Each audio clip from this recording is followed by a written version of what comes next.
la racaille.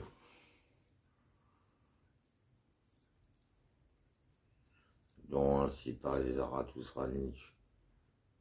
Partie 2. La vie est une source de joie, mais là où la racaille vient boire, tous les puits sont empoisonnés.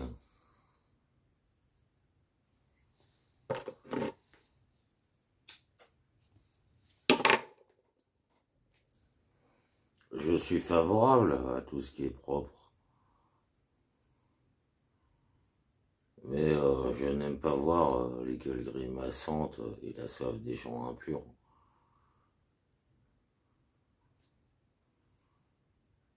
Ils ont jeté les yeux au fond du puits. Maintenant, je vois le reflet de leur sourire odieux au fond du puits.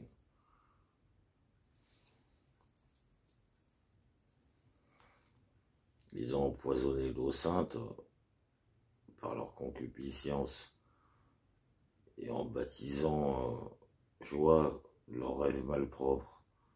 Ils ont empoisonné même les mots.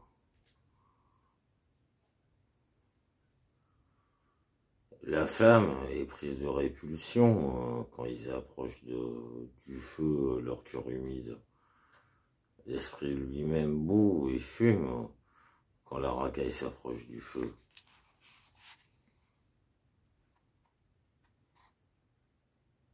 Dans leurs mains, le fruit devient doucerâtre et blé.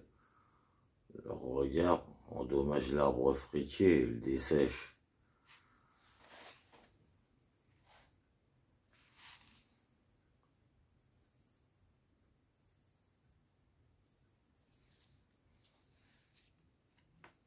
Et plus d'un qui se détournait de la vie, il ne se détournait que de la racaille. Il refusait de partager avec la racaille, la fontaine, la flamme et le fruit.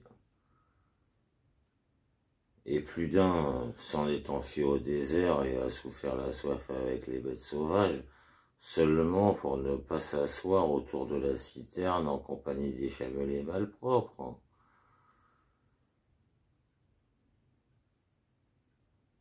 Et plus d'un qui venait en exterminateur et fléau de tous les champs cultivés, voulait seulement enfoncer son pied dans le gosier de la canaille et ainsi lui boucher vraiment le gosier pour de bon. Et le plus dur à avaler pour moi, ce ne fut pas de savoir que la vie elle-même a besoin d'inimitié, de mort et de croix des martyrs.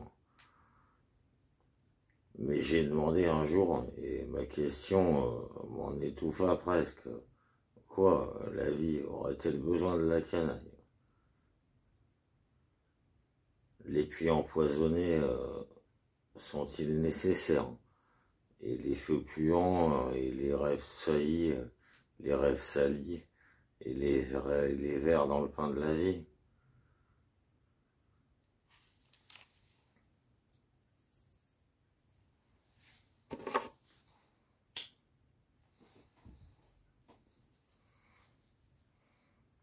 Ce n'est pas ma honte, mais mon dégoût qui dévorait à belles dents ma vie. À l'esprit m'a souvent lassé quand je voyais la canaille elle-même pleine d'esprit.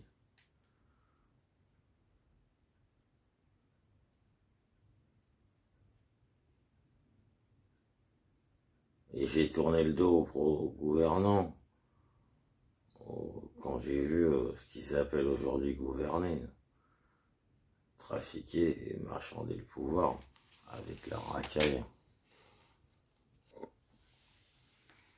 J'ai vécu parmi des peuples de langue étrangère, les oreilles closes, afin que le langage de leur trafic et leur marchandage de pouvoir me restassent étrangers.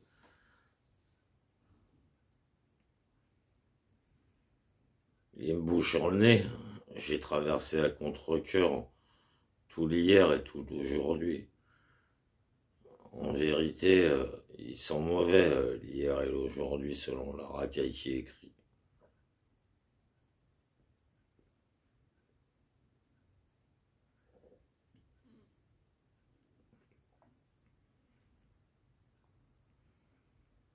Pareil à un infirme devenu sourd, aveugle et muet. C'est ainsi que je vécus longtemps, afin de ne pas vivre avec la racaille du pouvoir, de la plume et des plaisirs.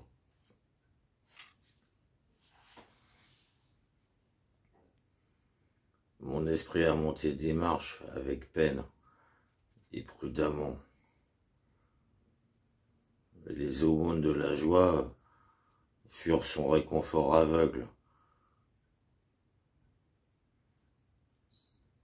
Il sentait s'écrouler sa vie au rythme de son bâton.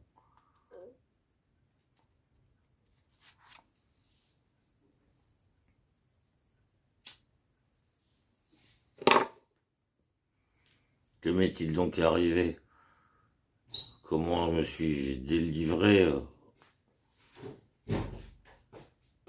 de tout ça qui a rajeuni mon œil? Comment ai-je voilé jusqu'aux hauteurs où il n'y a plus de racaille assis à la fontaine? Fut-ce mon dégoût lui-même qui m'a donné des ailes et fut-ce des ailes et les forces capables de capter les sources? En vérité, il m'a fallu voler jusqu'au plus haut sommet pour retrouver la fontaine de joie.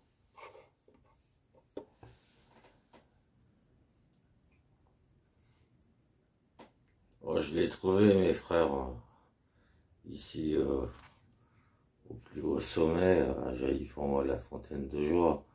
Il y a une vie où on s'abreuve sans la canaille.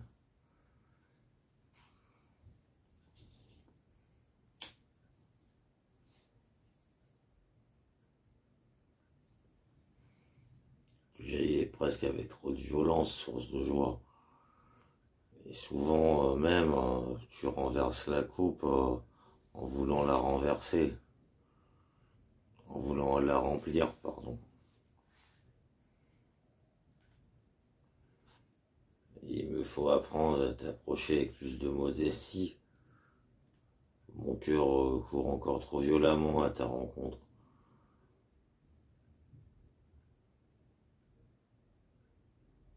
Mon cœur où brûle mon été. Mon bref et chaud, mélancolique et bienheureux été. Comme mon cœur d'été désire ta fraîcheur.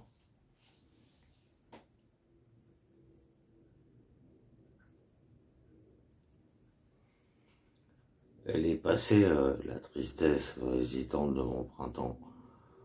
Passée, la méchanceté de mes flocons de neige en juin. Je suis devenu tout été, tout entier après-midi d'été. Un été au plus haut sommet, avec des sources froides, et un calme bienheureux. Venez, ô mes amis, afin que le calme gagne en félicité. Car ceci est notre hauteur et notre patrie. Notre demeure est trop haute et trop escarpée pour toutes les injures des impurs et pour leur soif.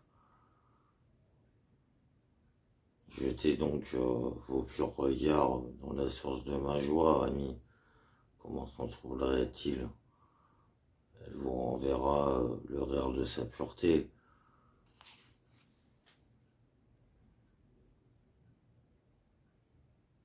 Jetez donc vos purs regards dans la source de ma joie, amis. Comment s'en trouvera-t-elle? Elle vous enlèvera le rire de sa pureté. Nous bâtirons notre nid sur l'arbre de l'avenir. Des aigles nous apporteront de la nourriture dans leur bec, à nous autres solitaires.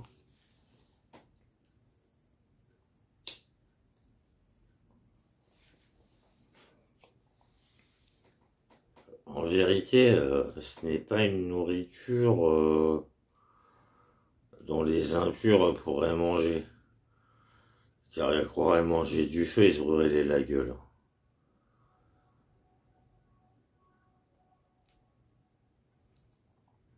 En vérité, nous n'avons pas ici de demeure prête pour les malpropres.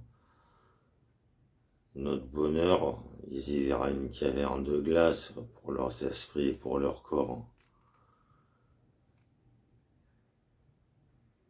Et nous voulons vivre au-dessus d'eux, comme de grands vents, voisins des aigles, voisins de la neige, voisins du soleil. Ainsi vivent les grands vents. Et tel un vent, je soufflerai un jour parmi eux. Et à l'aide de mon esprit, je couperai le souffle à leur esprit. Ainsi le veut mon avenir. En vérité, Zarathustra est un grand vent pour tous les bas-fonds. Il donne ce conseil à ses ennemis et à tous qui crachent et vomit. Gardez-vous de cracher contre le wind, si par les aides.